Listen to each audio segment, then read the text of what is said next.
నాయకుడిగా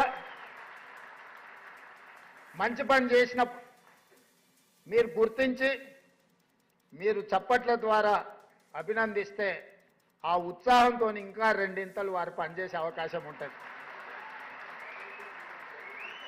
ఇంతకుముందే శ్రీనివాస్ గారు కొన్ని విషయాలు ప్రస్తావించండి.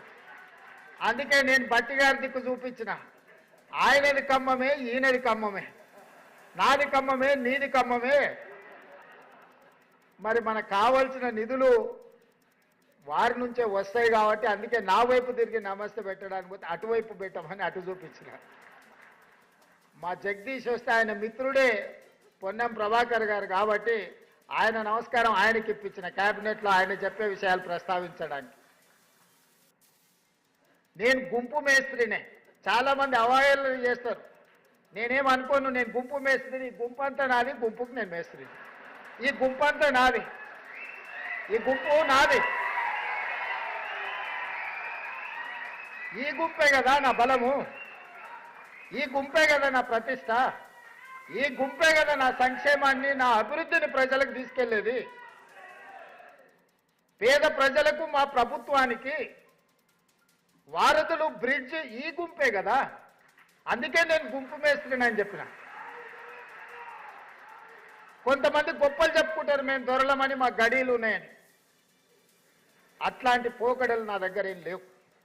ఆ రోజైనా ఈ రోజైనా ఆనాడు జిల్లా పరిషత్ మెంబర్గా ఉన్నా, లేదా ఎమ్మెల్సీగా ఉన్నా, ఎమ్మెల్యేగా ఉన్నా, ఎంపీగా ఉన్నా, కాంగ్రెస్ పార్టీ అధ్యక్షుడిగా ఉన్నప్పుడు మీరు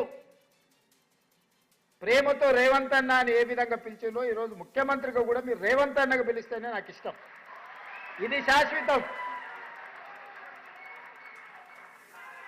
మిగతా అన్నీ వస్తుంటాయి, పోతుంటాయి. జెడ్పీటీసీ వచ్చింది, అది పోయి ఎమ్మెల్సీ వచ్చింది, అది పోయి ఎమ్మెల్యే వచ్చింది, అది పోయి ఎంపీ వచ్చింది, అది పోయి ఈరోజు ముఖ్యమంత్రి వచ్చింది. నా హోదా, నా పదవి మారొచ్చు, కానీ మీకు నాకు ఉన్న అన్నదమ్ముల అనుబంధం అనేది శాశ్వతం. అందుకే మీరు రేవంత్ అన్న అని ఏ ఉద్యోగం పిలిచినా, నేను ముఖ్యమంత్రి అయిన కొత్తలో మా అధికారులు కొంతమంది మీ ప్రతినిధులు వచ్చి రేవంత్ అన్న అని మాట్లాడుతుంటే, సార్ వాళ్ళకి మనం సార్ అని పిలవమని చెప్పాలి అన్నారు. అంటే నేను చెప్పిన అట్లా చెప్తే నీ ఉద్యోగం పోతుంది మొదల అని.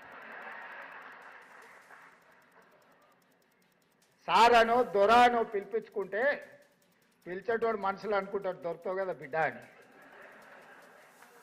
అన్నాన్ని పిలిచిండంటే అది ఇష్టంతోనో ప్రేమతోనో పిలిచిన పిలుపు. నాకు అదే ఇష్టం. మీ సోదరుడు ఈరోజు తెలంగాణ రాష్ట్ర ముఖ్యమంత్రిగా ఉన్నాడు. నేను మాట వరుసకి మాట చెప్పట్లే. నేను సంపూర్ణంగా నా మనసులో అనుకునేదే ఈరోజు మీతో చెప్తున్నా.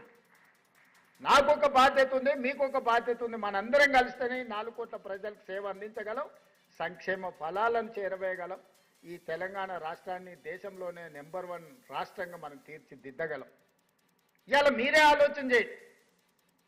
మారిందల్లా మా 17 మందిమే ఉన్నది. మీరే ఎమ్మెల్యేలు, ఎంపీలు దాదాపుగా 50% పైగా పాతోళ్ళే గెలిచి ప్రభుత్వ నిర్ణయాలు చేసే 15 మంది మాత్రమే మారినాం.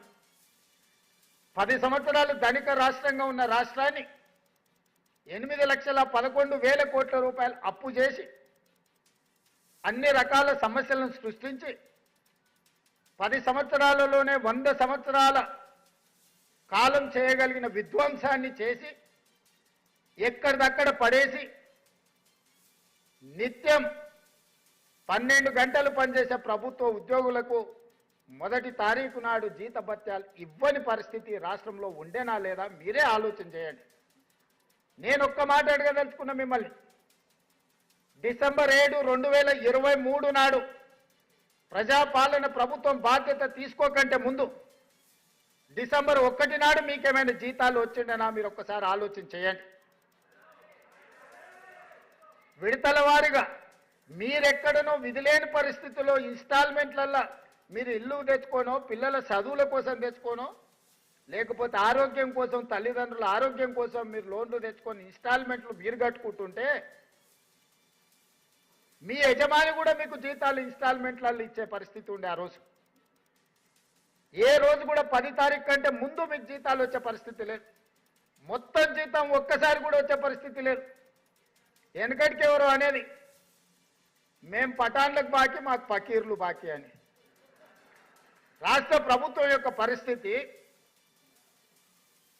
మొత్తం గందరగోళం.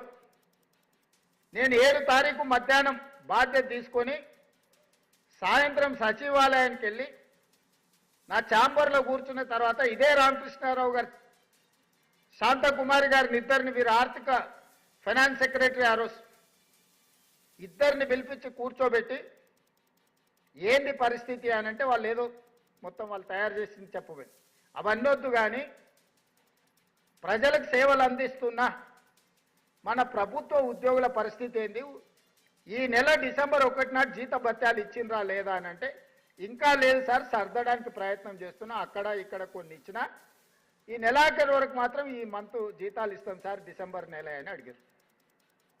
నేను రామకృష్ణారావు గారికి చెప్పిన, నాకు ఇవన్నీ చెప్పకు, ఈ డిసెంబర్ 7 తారీఖు నుంచి బాధ్యత నాది. అంటే జనవరి 1 తారీఖు నాడు ఇచ్చే జీతం నేను ఇవ్వాల్సిన జీతం, డిసెంబర్ 1 నాడు ఇవ్వాల్సిన జీతం చంద్రశేఖరరావు గారు ఇవ్వాల్సిన జీతం.